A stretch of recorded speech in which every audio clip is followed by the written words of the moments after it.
comme vous doit. Merci Madame la Présidente.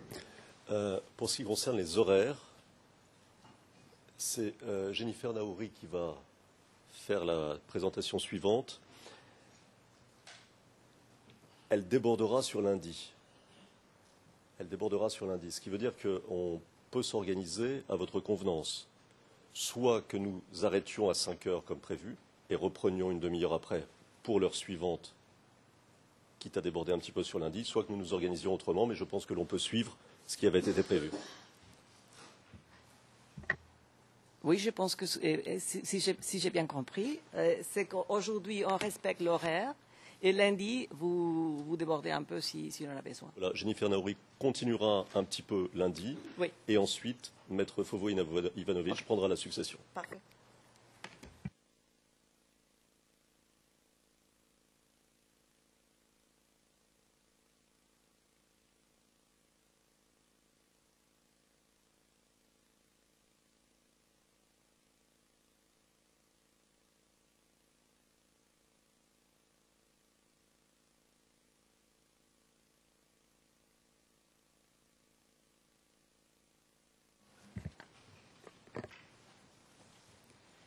Madame le Président, Madame, Monsieur les juges, avant de commencer, je voudrais demander au greffier d'audience s'il pouvait donner accès à notre case manager, puisque notre présentation sera soutenue par un PowerPoint tout au long de la présentation.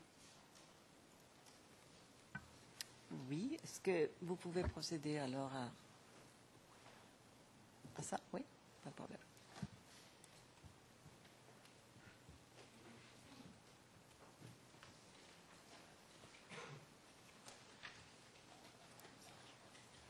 Je vous remercie.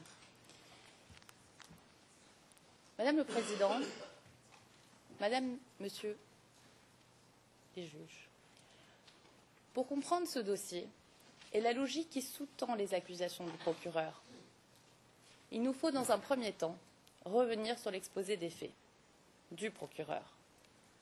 Au paragraphe 3 de son document contenant les charges, auquel nous nous référons ici, si vous le permettez, par l'abréviation DCC, le procureur expose les faits de manière parcellaire, omettant des faits et des événements essentiels à la compréhension de cette affaire.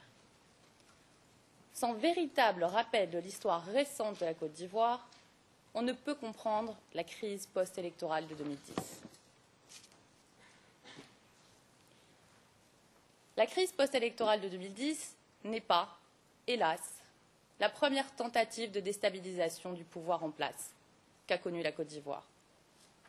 Les premiers troubles datent de 1999, comme le rappelait la représentante légale des victimes.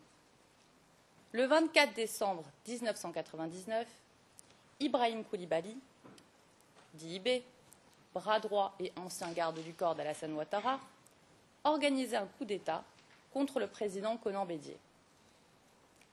Il s'agissait de mettre au pouvoir le général Gueye.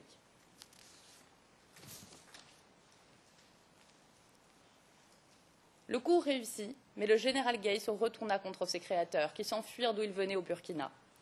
En septembre 2002, les mêmes séditieux, réarmés, réorganisés, pénétraient à nouveau la Côte d'Ivoire et tentaient de renverser le général Gueye. C'est le coup d'État, dit du cheval blanc. Cette fois-ci, le coup échouait. Débarrassé de la présence menaçante des rebelles, le général Gueye organisait en octobre 2000 des élections démocratiques que remportait le président Gbagbo le 26 octobre 2000. La tâche du président Gbagbo était lourde. Panser les plaies résultant des combats, redresser le pays épuisé par la gabegie et les désintérêts de ses gouvernants successifs. Le président y avait autant plus de mérite que ceux qui voulaient faire main basse sur la Côte d'Ivoire ne désarmaient pas. Les éternels séditieux, dirigés par Ibé, recrutés, formés, équipés et armés au Burkina Faso, des soldats qui devaient lui permettre de prendre le pouvoir. Il le faisait pour le compte d'un homme, Alassane Ouattara. Zakaria Koné, chef rebelle, ne s'en cachait pas. lors d'un meeting enregistré en vidéo, il expliquait que si vous supportez le MPCI, le Mouvement patriotique de Côte d'Ivoire, ne le faites pas pour Zakaria, ni pour Ibé, ni pour quelqu'un d'autre, sinon pour celui qui a acheté nos armes, c'est-à-dire Alassane Dramane Ouattara. Et il ajoutait que lorsque les rebelles étaient en exil, Alassane Ouattara s'occupait d'eux et que pour ce faire, il leur apportait la somme de 25 millions de francs CFA chaque mois. Ce ne sont pas mes propos, ce sont ceux de Koné Zakaria. Nous allons vous montrer une vidéo.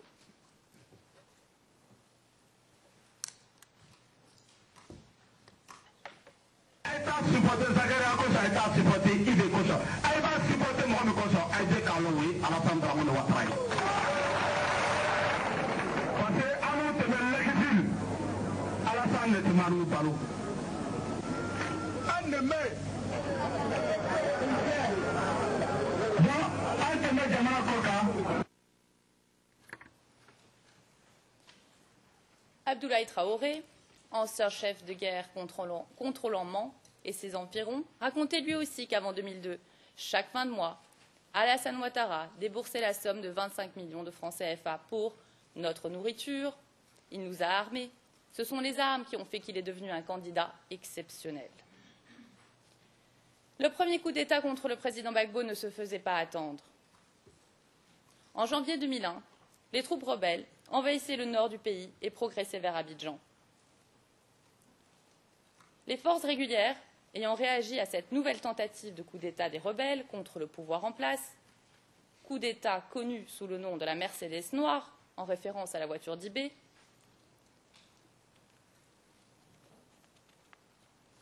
elle échouait. Néanmoins, il est clair que cette tentative de coup d'État ne serait pas la dernière. Dès lors, les ennemis du président Gbagbo n'auront de cesse de tenter de délégitimer le président Gbagbo par tous les moyens, et d'abord par des campagnes de presse fondées sur des accusations les plus outrancières.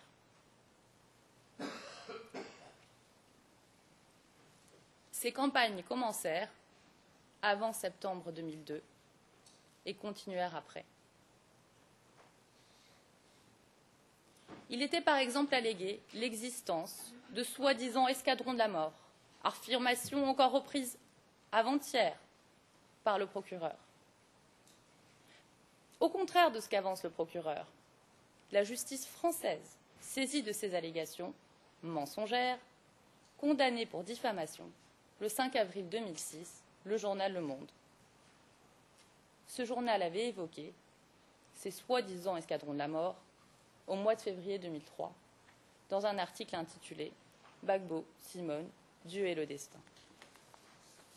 Le 15 juin 2006, la Cour d'appel de Paris, condamnée encore pour diffamation, mais cette fois-ci le journal L'Express, qui avait publié le 26 février 2003 un article intitulé « La Côte d'Ivoire en crise, Simone Gbagbo, femme fatale ». L'objectif de cette campagne de diffamation était clairement de délégitimer le président Gbagbo, pour ensuite le chasser du pouvoir. Or, les campagnes mensongères lancées contre le président Gbagbo n'eurent pas l'effet escompté. Le peuple ivoirien lui témoignait à nouveau sa confiance lors des élections locales tenues en juillet 2002, son parti étant arrivé en tête. Il ne restait alors que la force. Le recours à la force était d'autant plus facile que le président Gbagbo ne se méfiait pas. Au contraire, dans un souci d'unité et malgré sa victoire électorale, le président Gbagbo a intégré des ministres d'opposition au gouvernement. C'est dans ce contexte qu'intervenait un nouveau coup d'État contre le pouvoir en place.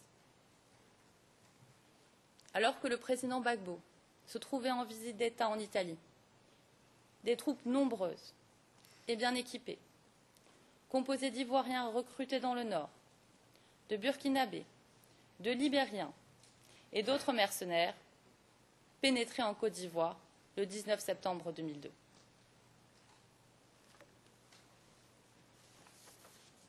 En quelques jours, les rebelles s'emparaient du nord du pays et massacré sans merci les représentants des autorités légitimes et la population civile, commettant exécutions sommaires, des actes de torture et de cannibalisme, des mutilations.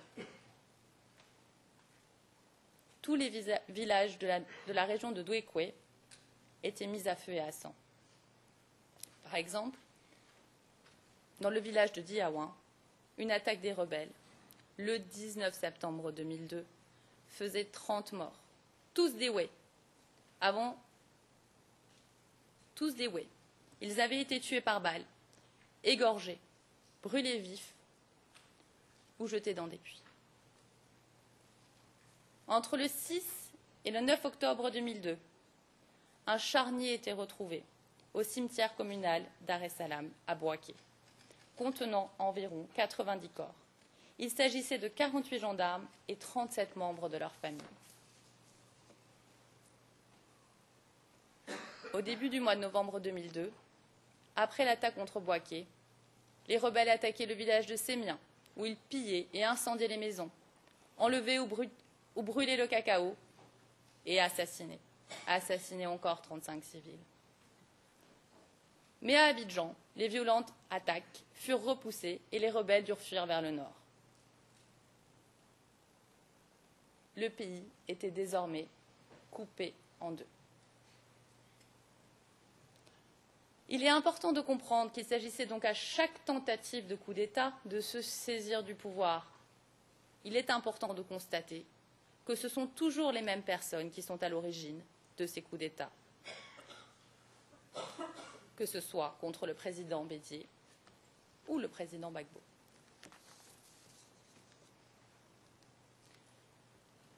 Le procureur se contente de mentionner au paragraphe 3 de son DCC, et je cite, qu'en 2002, un coup d'État a entraîné la fragmentation des forces armées ivoiriennes et s'est terminé par une division de la Côte d'Ivoire en une zone sud tenue par le gouvernement et une zone nord contrôlée par les rebelles. Il se garde bien d'expliquer ce qu'impliquait cette partition du pays pour la population ivoirienne. Après le coup d'État du 19 septembre 2002, le pays était divisé en deux et le nord était mis en coupe réglée par les nouveaux maîtres. Qui sont ces chefs rebelles? À aucun moment, le procureur ne prend la peine d'expliquer qui sont ces chefs qui contrôlent le nord de la Côte d'Ivoire. Il nous appartient donc, ici, de combler ces oublis. Les forces rebelles du Nord sont dirigées par des chefs de guerre, pour la plupart soupçonnés de crimes de masse par les organisations de défense des droits de l'homme. Guillaume Soro. En septembre 2002, Guillaume Soro était le secrétaire général de la rébellion, qui s'appelait alors le Mouvement patriotique de Côte d'Ivoire, le MPCI, et qui deviendra par la suite les Forces nouvelles. Il était donc impliqué dans la stratégie générale des forces rebelles et dans les luttes internes sanglantes dont les civils étaient les premières victimes. D'ailleurs, il reconnaît lui-même. C'est vrai qu'en 2002, il y a eu des tueries, avec une rébellion. Mais on a eu une loi d'amnistie et un accord politique qui a absous les faits. C'est la pièce 44-98 de la Défense. En tant que chef des forces nouvelles, il savait donc que de nombreuses exactions étaient commises dans le nord du pays, qu'il bénéficiait d'un système de raquettes généralisé. Au lendemain des élections de 2010, Alassane Ouattara le nomme Premier ministre et ministre de la Défense. Il a donc, sous son commandement, les forces républicaines de Côte d'Ivoire, les FRCI, qui vont perpétrer de nombreux massacres, par exemple à Douekwe, dans l'ouest de la Côte d'Ivoire, où les 29 et 30 mars 2011, au moins 800 personnes ont été tuées. Il est aujourd'hui président de l'Assemblée nationale, position grâce à laquelle il jouit de l'immunité parlementaire. Ibrahim Koulibaly, dit IB, Nous l'avons dit, IB était le bras droit et l'ancien garde du corps d'Alassane Ouattara. IB était aussi, avec Guillaume Soro, l'un des principaux acteurs du coup d'État du 9 septembre 2002. Or, Guillaume Soro et IB se disputaient la tête de la rébellion. La rivalité entre les factions pro-Soro et pro-IB fera de nombreux morts. International Crisis Group, dans un rapport du 22 avril 2008, recommandait même au Conseil de sécurité des Nations Unies de prendre des sanctions contre IB parce que ce dernier avait tenté de déstabiliser le processus de paix. Lors de la crise post-électorale, IB dirigeait le commando invisible, qui s'illustra dans les exactions les plus graves contre les populations civiles en janvier, février et mars 2011. Soumaïla Bakayoko, il était le chef d'état-major des forces armées et des forces nouvelles, les FAFN. Son quartier général était basé à Bouaké, où il contrôlait 10 zones rebelles. Il était donc en charge de l'armée et de l'administration parallèle qui s'était mise en place dans le nord du pays. Les forces nouvelles, sous son commandement, pillaient, racketaient, volaient, tuaient, massacraient, brûlaient. Nous y reviendrons. Alassane Ouattara, le nommé le 7 juillet 2011, chef d'état-major des forces républicaines de Côte d'Ivoire, la plus haute position dans les forces armées de la République de Côte d'Ivoire, poste qu'il occupe depuis lors.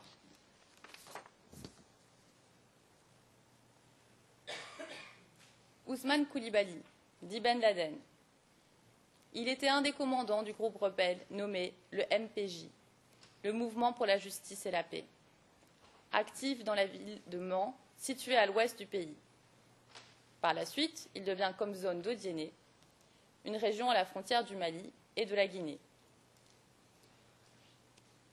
Ousmane Coulibaly et ses hommes sont soupçonnés par les organisations de défense des droits de l'homme, telles que Human Rights Watch, International Crisis Group et Amnesty International, d'avoir commis de graves crimes internationaux à Mans et dans les environs, le 19 septembre 2002. Parmi ces crimes, Ben Laden et ses hommes sont accusés d'avoir pris systématiquement des civils pour cible et avaient, je cite, pris des femmes pour épouses en leur faisant subir des violences sexuelles répétées. Pièce 27-65, page 28-71.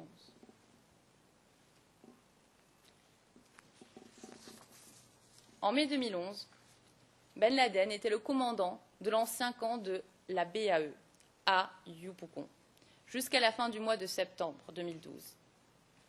Il y a torturé et fait procéder à des arrestations arbitraires généralisées. Le 15 août 2012, il a été placé à la tête des opérations menées à Dabou, où de nombreux civils ont été extorqués, arrêtés, torturés et assassinés. Human Rights Watch révèle,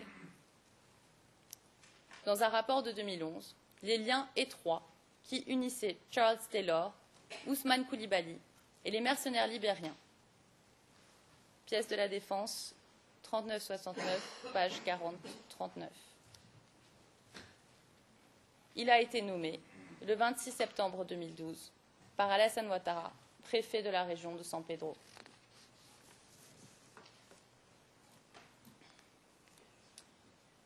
Chérif Ousmane. Chérif Ousmane dit Papa Guépard ou encore le nettoyeur est l'un des comzones les plus proches de Ouattara. On parle d'ailleurs à son propos d'homme des basses œuvres de Ouattara. Il a été le commandement de la zone de Bouaké pendant toute la rébellion. Il fait face à une série d'accusations très graves pour sa participation à plusieurs crimes de sang. Par exemple, Human Rights Watch, dans un rapport de 2011 intitulé « Ils les ont tués comme si de rien n'était », cite un témoin direct l'impliquant dans l'ordre d'assassiner 29 personnes à Yopougon. le 3 août 2011, Alassane Ouattara promeut Chérif Ousmane au rang de commandant au second du groupe de sécurité de la force républicaine.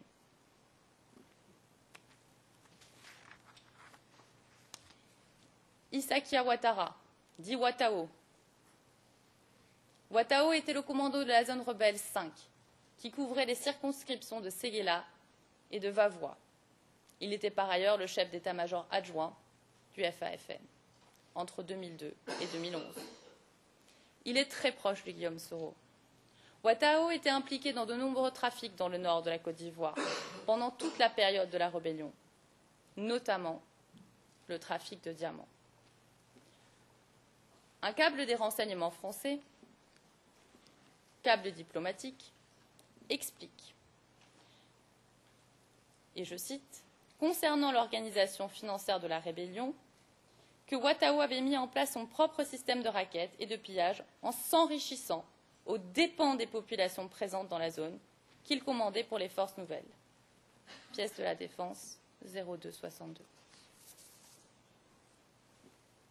Il est soupçonné par International Crisis Group, dans un communiqué de 2008, d'avoir déstabilisé le processus de paix à multiples reprises et d'être responsable du massacre de Bouaké en 2007. En 2008, Ouattao chasse Koné Zakaria afin de prendre le contrôle de mines de diamants. Il est aujourd'hui commandant second de la garde républicaine.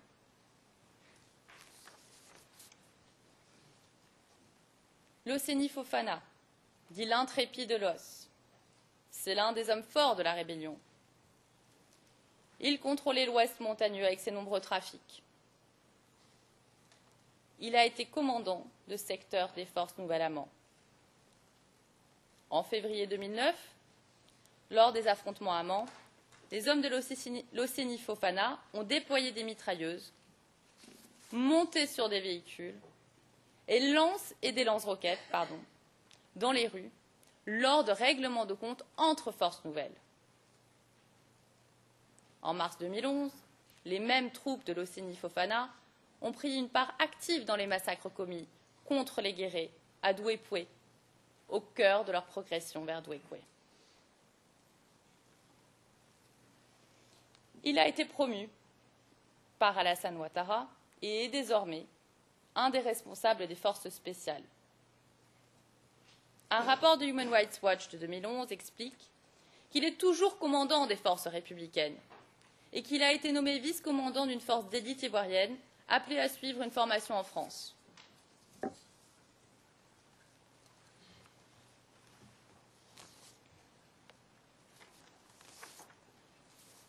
Martin Kouakou Fofié. Il a participé dès 1990 au premier coup d'État contre le président Konan Bédié. Il est considéré comme l'un des piliers de la rébellion, en raison notamment de sa loyauté inébranlable envers Guillaume Soro, le leader des forces nouvelles. Depuis 2002, Fofié dirige la compagnie territoriale Le Korogo, une unité militaire importante qui se livre à de nombreux trafics. Selon les Nations Unies, en 2004, il aurait fait tuer au moins 99 personnes, pour la plupart asphyxiées, après plusieurs jours de détention dans des conteneurs scellés, sans eau ni nourriture. Ces crimes auraient eu lieu lors d'un conflit entre factions de Guillaume Soro, dont il était l'un des proches, et la faction d'Ibé. Depuis 2006, Martin Kouakou Fofié est sous sanction du Conseil de sécurité des Nations Unies, car, et je cite, « les forces sous son commandement se sont livrées au recrutement d'enfants soldats, à des enlèvements, à l'imposition de travail forcé, à des sévices sexuels sur les femmes, à des arrestations arbitraires et à des exécutions extrajudiciaires,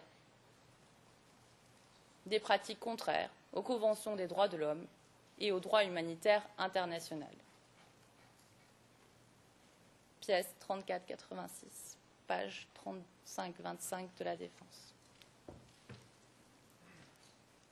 En sa qualité de commandant de zone, basé à Korogo, Fofié s'est personnellement enrichi, en se livrant par exemple à des activités de racket et de corruption.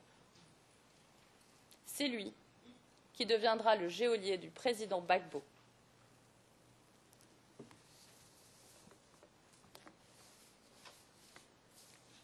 Koné Zakaria, nous l'avons vu. C'est l'un des proches d'Alassane Ouattara, qui l'a financé depuis le début. Il était Komzone de la zone 5 à Séguéla. Il a été déposé par Ouattao à l'issue d'une guerre sanglante et s'est réfugié au Burkina. Zakaria Koné est au cœur de nombre de trafics dans le nord du pays, notamment de diamants. Mais surtout, c'est un initié d'Ozo. Il était à la tête d'une unité de 1500 d'Ozo, appelés les guerriers de la lumière, qui ont combattu avec les forces nouvelles au début de la rébellion armée de 2002.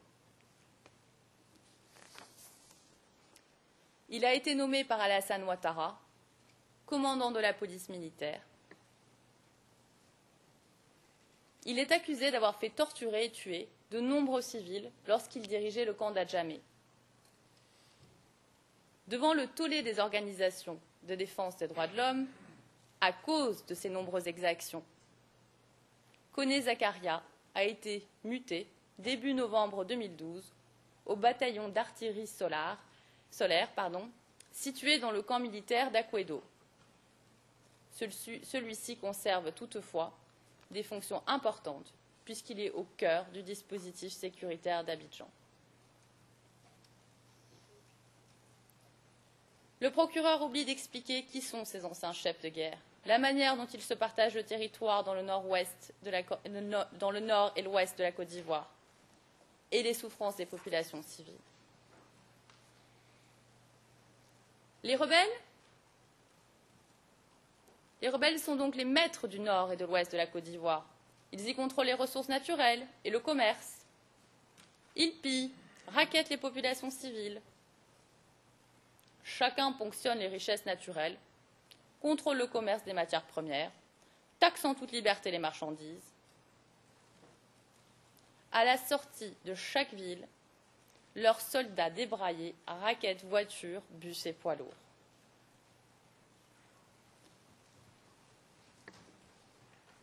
Le témoin de la défense, P2, qui du fait de sa fonction à l'époque des faits, était très bien informé. Nous ne pouvons en dire plus en audience publique. Raconte clairement comment les rebelles se livraient systématiquement à des attaques de banditisme et s'en prenaient aux populations civiles afin de les dépouiller.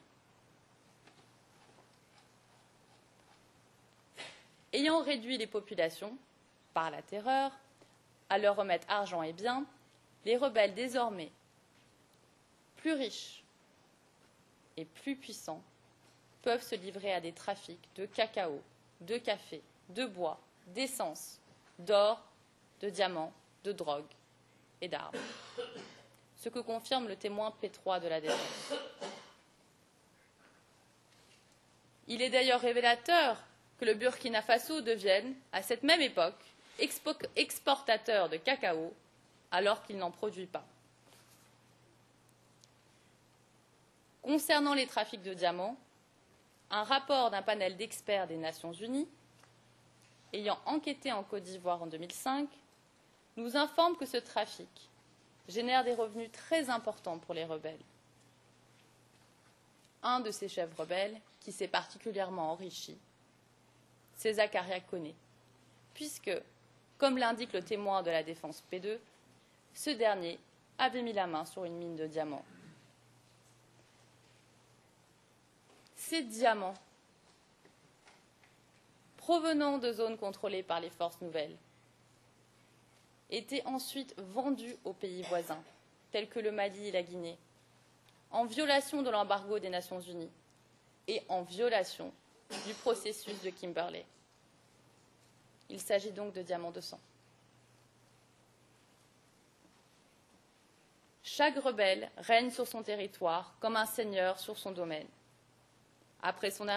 avec son armée et ses administrations parallèles, mettant en place une véritable économie féodale, selon les termes mêmes des experts des Nations Unies. De l'argent récolté, je cite un article du Monde, Abidjan n'en voit pas la couleur. Les populations locales non plus. L'argent était transféré au Burkina Faso, au Mali ou dans des paradis fiscaux. Pièce de la Défense 38-13.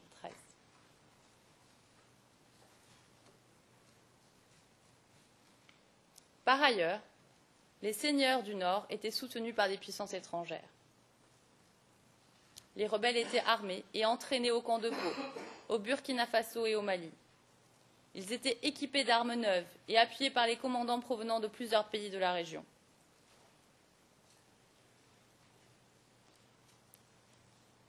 La France, elle, fournissait des armes à la rébellion. Par exemple, le témoin P2, et nous soulignons son importance, confirme que les autorités françaises, en 2005, réarmaient la rébellion. Le ministre de la Défense ivoirien de l'époque explique que des véhicules français ont été transférés aux rebelles en 2009 et 2010. Par exemple, Chérif Ousmane a reçu beaucoup de matériel militaire français. Il y avait des canons et des blindés. Il y avait de tout. Et beaucoup d'armes de guerre. J'étais à Séguéla, où j'en ai vu. À Bouaké, surtout, j'en ai vu beaucoup. J'ai vu les entraînements dirigés par les officiers français à Bouaké.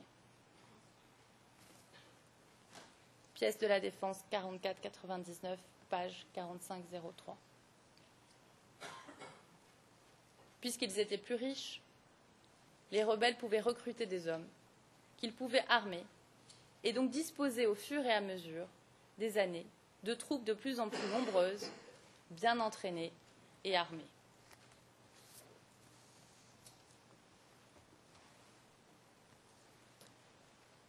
Le mouvement patriotique de Côte d'Ivoire, le MPCI,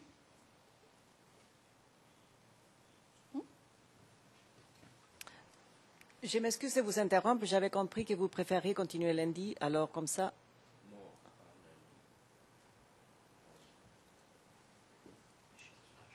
Oui, oui, oui. Non, mais qu'on allait aller jusqu'à 5 heures aujourd'hui. Oui, jusqu'à 5 heures et nous reprenons tout à l'heure. Oui, oui, bien sûr. Voilà. Nous vous reprenons dans une demi-heure. Voilà. Merci. Si vous permettez, et on peut revenir et se poser la question, je comprends la présentation de l'équipe de la défense, mais il va falloir qu'on en arrive en lien avec les accusations ou les charges.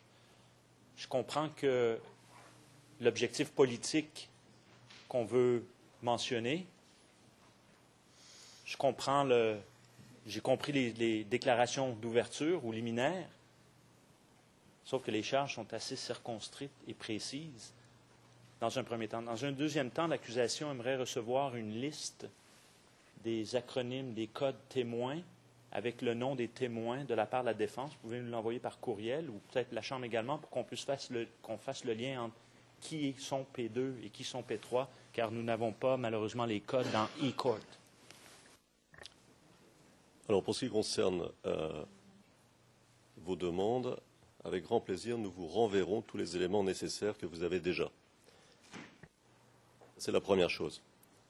La seconde chose, c'est qu'en écoutant jusqu'à la fin de la démonstration, vous comprendrez probablement où nous voulons en venir. Mais d'ores et déjà, vous avez bien compris qu'il s'agit de saisir les tenants et les aboutissants si l'on veut juger cette affaire, et non pas avoir une vue parcellaire et biaisée.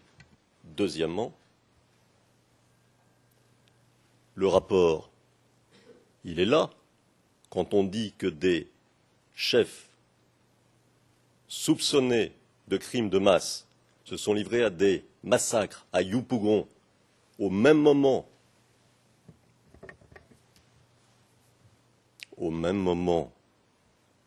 où, selon vous, d'autres tuaient, alors il y a une impossibilité.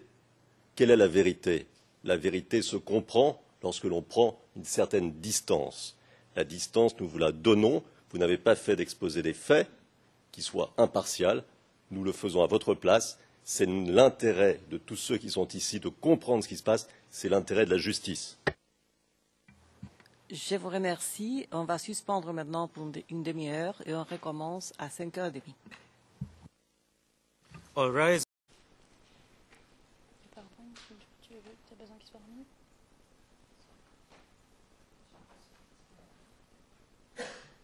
Non? C'est pas bon?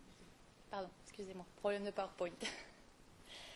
Les témoins de la défense confirment ces fraudes massives au nord. Le chef de protocole d'État, lors des élections, explique qu'au moment du deuxième tour, le président a reçu des informations sur les fraudes commises dans le nord du pays.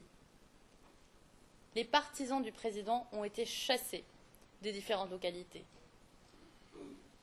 Dans de nombreux bureaux de vote, M. Ouattara obtient plus de votes que le nombre d'électeurs inscrits. J'ai moi-même vu passer des dossiers et entendu nos représentants sur le terrain. Certains représentants ont été forcés de signer les procès-verbaux, sous la menace d'armes ou après avoir été battus. Le président pensait gagner, malgré les fraudes, si le comptage avait été effectué correctement. Le témoin de la défense P3, qui se trouvait en Côte d'Ivoire entre mai 2008 et fin mars 2011, explique que pour les observateurs neutres et extérieurs, comme lui, nous n'en dirons pas plus en audience publique, mais c'est un élément important à prendre en compte. Il est apparu que de nombreuses fraudes avaient eu lieu lors du second tour au nord du pays. Il explique notamment comment de faux certificats de nationalité ont été vendus à Bouaké par le maire lui-même afin d'augmenter le nombre d'électeurs. Si les circonstances dans lesquelles ce témoin a eu connaissance de l'existence de ces faux certificats de nationalité sont très instructives, nous ne rentrerons pas dans le détail. Le nom des personnes qui lui ont donné l'information et l'ont confirmé par la suite est tout aussi instructif. Il s'agissait en effet de l'un des acteurs des fraudes dans la région. Nous vous renvoyons donc aux documents de la défense 1302, aux pages 1302 et 1303. Ces fraudes sont un secret de polichinelle.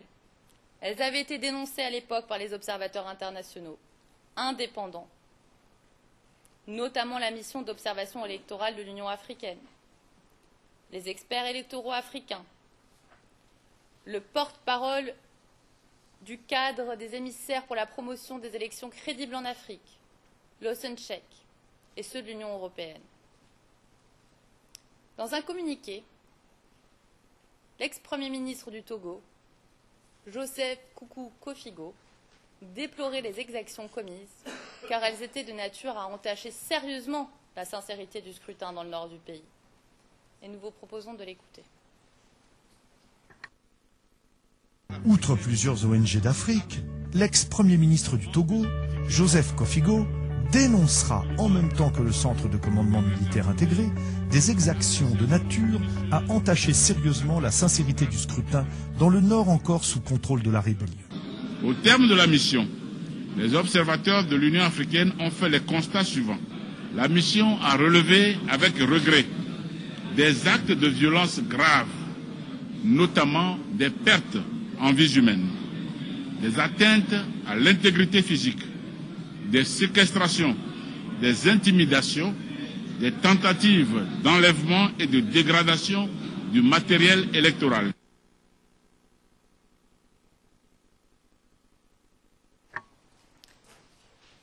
Ce sont ces irrégularités que le Conseil constitutionnel a pris en compte avant de proclamer les résultats de l'élection présidentielle. Un membre du Conseil constitutionnel, témoin de la défense, explique que la haute juridiction a utilisé les chiffres dont elle disposait, c'est-à-dire, et je cite, les procès-verbaux transmis par la CEI et les procès-verbaux numérisés et obtenus auprès de la CILS, et qu'elle a aussi tenu compte des cas de fraude avérés. C'est sur la base de ces éléments que le président Gbagbo a été proclamé vainqueur par le Conseil constitutionnel siégeant en assemblée plénière. Il convient de souligner ici que le procureur, en passant sous silence la réalité du déroulement du deuxième tour des élections oublie les violences terribles infligées aux sympathisants du président Gbagbo dans le nord du pays. Pourtant, tous les observateurs internationaux ont relevé ces violences. Nous l'avons dit, Losenchek, porte-parole du cadre des émissaires pour la promotion des élections crédibles en Afrique, a déclaré que, et je cite, « Les militants et représentants du candidat Laurent Gbagbo étaient molestés et attaqués. Les militants LMP étaient attaqués verbalement et physiquement. » C'est une preuve qui nous vient du procureur. 0001 03 41. Dans une déclaration, les observateurs de l'Union africaine ont dénoncé, et je cite, « It is a fact. » C'est un fait que dans l'ensemble du district de Korgo, de graves cas de meurtre, menaces de mort, intimidation, séquestration et d'agressions physiques ont été perpétrés contre les militants LMP, contre des représentants des forces nouvelles et des militants du RDR. De cette déclaration générale, elle est rentrée dans le détail. Elle explique par exemple que Koulibaly Sita, l'un des superviseurs du LMP, était détenu arbitrairement et sauvagement battu avant d'être tué. Traoré Kadi était déshabillé et sauvagement battu avant d'être jeté en prison. Yeo Khalifa, un militant LMP, a succombé à des blessures qui lui ont été infligées par les forces nouvelles. Le procureur lui-même, dans sa déclaration d'ouverture, a souligné l'importance des élections, pour, il est vrai, immédiatement prétendre que tout s'était bien passé. Mais si l'on regarde les faits, et seulement les faits, on doit constater que le narratif qu'il veut imposer est bien loin de la réalité. Et que si les élections ont pris une telle importance dans nos débats, c'est parce qu'elles se sont mal passées, du fait des fraudes massives dans le Nord.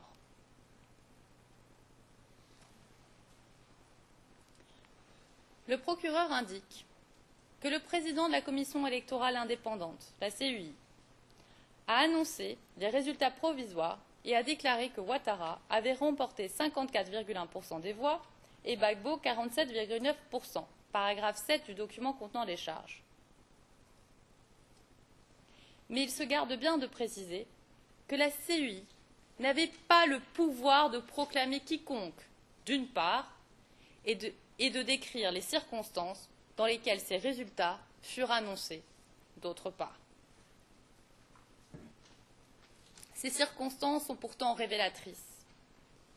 La CEI ne pouvait, selon la loi, ne faire état que de chiffres provisoires, soumises à d'éventuels recours, prises en compte ensuite par le Conseil constitutionnel, seule habilitée à proclamer un vainqueur. Elle aurait dû se prononcer le 1er décembre 2010, avant minuit. Or, à quelques minutes avant minuit, voilà ce que nous disait le président de la CEI. Le président, la question de minuit a été posée. Est-ce qu'après minuit, la CEI est encore à compétence de proclamer un résultat? Je vais vous répondre qu'il n'est pas encore minuit. Merci.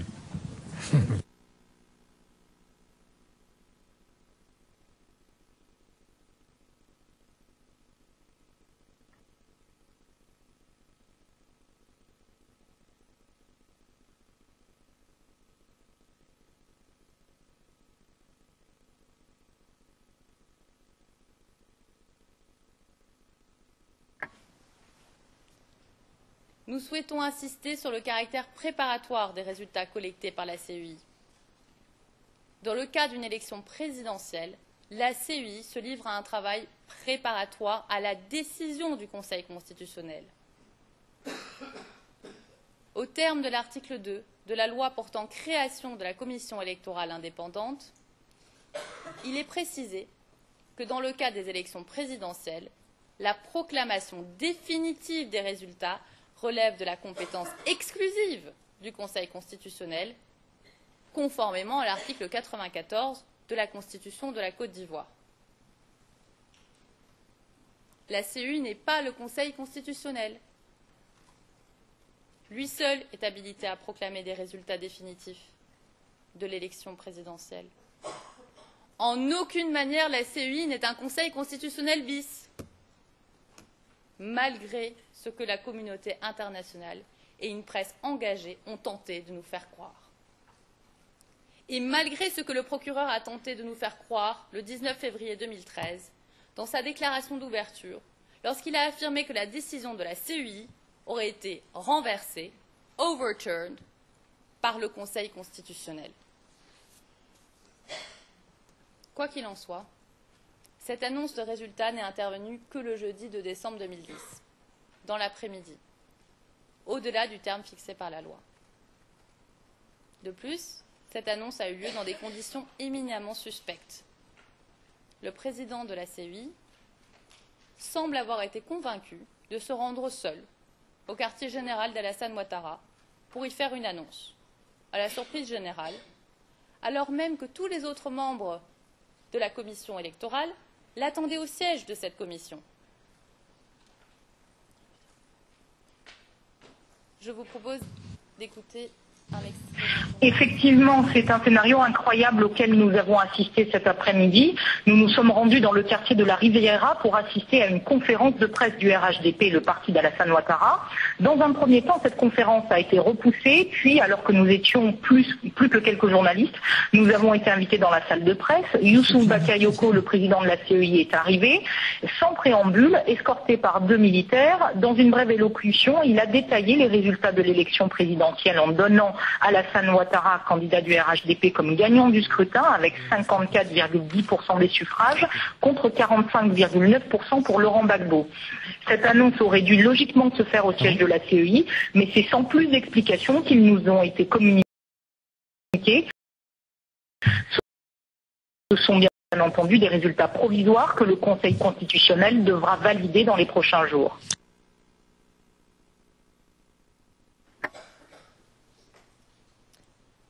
Le représentant du candidat Laurent Gbagbo, près de la CEI, témoin de la défense, explique très clairement les irrégularités de la procédure suivie par le président de la CEI.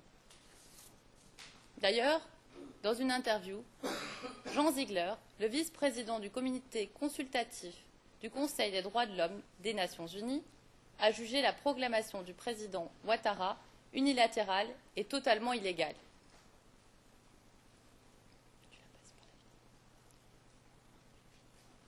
Ce qui signifie que la CEI n'a en réalité jamais annoncé de résultat.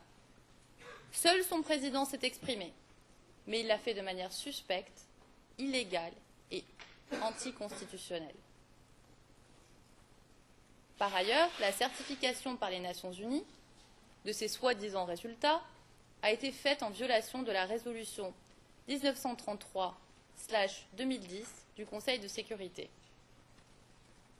En effet, au terme de cette résolution, le représentant spécial du secrétaire général était mandaté pour ne certifier que les étapes de la procédure électorale. En clair, il devait attendre les résultats du Conseil constitutionnel pour certifier un résultat et en aucune manière court-circuiter ce Conseil constitutionnel sur la base de chiffres provisoires. D'ailleurs, il est curieux que le président de la CEI ait annoncé Alassane Ouattara en tête, alors que la CEI avait reçu la veille une lettre de la société chargée de traiter électroniquement les résultats, dans laquelle il était indiqué que Laurent Gbagbo devait devancer nettement Alassane Ouattara. Nous vous renvoyons à la pièce du procureur 0022 1704. Notons enfin qu'Alassane Ouattara avait été informé dès le 8 décembre 2010 que la proclamation des résultats par la commission électorale indépendante n'avait aucune valeur juridique. Il n'appartenait qu'au Conseil constitutionnel de se prononcer. Et c'est en vain que le procureur tente de faire oublier à la Chambre les dispositions constitutionnelles au motif que le président Gbagbo aurait été, que le président du Conseil constitutionnel aurait été un allié du président Gbagbo. C'est ce qu'il nous dit au paragraphe 7. Mais ce n'est pas le président du Conseil constitutionnel seul qui a proclamé le président Gbagbo vainqueur des élections, mais le Conseil constitutionnel tout entier, en assemblée plénière, composé de ses 7 membres. Les membres du Conseil constitutionnel ont siégé et délibéré légalement, légitimement et régulièrement dans le cadre de leurs fonctions et des pouvoirs qui leur ont été conférés par la Constitution et les lois ivoiriennes. Il était intéressant de noter que même après que le président Gbagbo ait été arrêté, le Conseil constitutionnel n'a pas voulu renverser véritablement sa décision antérieure et s'était contenté d'indiquer qu'il faisait sienne les décisions de l'Union africaine en proclamant Alassane Ouattara président le 6 mai 2011. Enfin, le procureur tente aussi de nous faire croire, de vous faire croire, que le président Gbagbo et Alassane Ouattara auraient prêté serment simultanément. Il n'en est rien. Peu de temps après la déclaration du président de la CEI à son quartier général de campagne, Alassane Ouattara se présentait aux journalistes dans la même salle comme le président élu. Il envoya ensuite, le 3 décembre 2010, une lettre au Conseil constitutionnel dans laquelle, et je cite, il disait « J'ai l'honneur de vous faire parvenir mon serment écrit en vous demandant d'en prendre acte et d'en tirer toutes les conséquences de droit. » En clair, il informait le Conseil constitutionnel de ce qu'il s'était autoproclamé le président de la République. Le Conseil constitutionnel lui répondait le 8 décembre 2012 que la commission électorale indépendante n'a pu valablement vous déclarer élu comme nouveau président de la République de Côte d'Ivoire.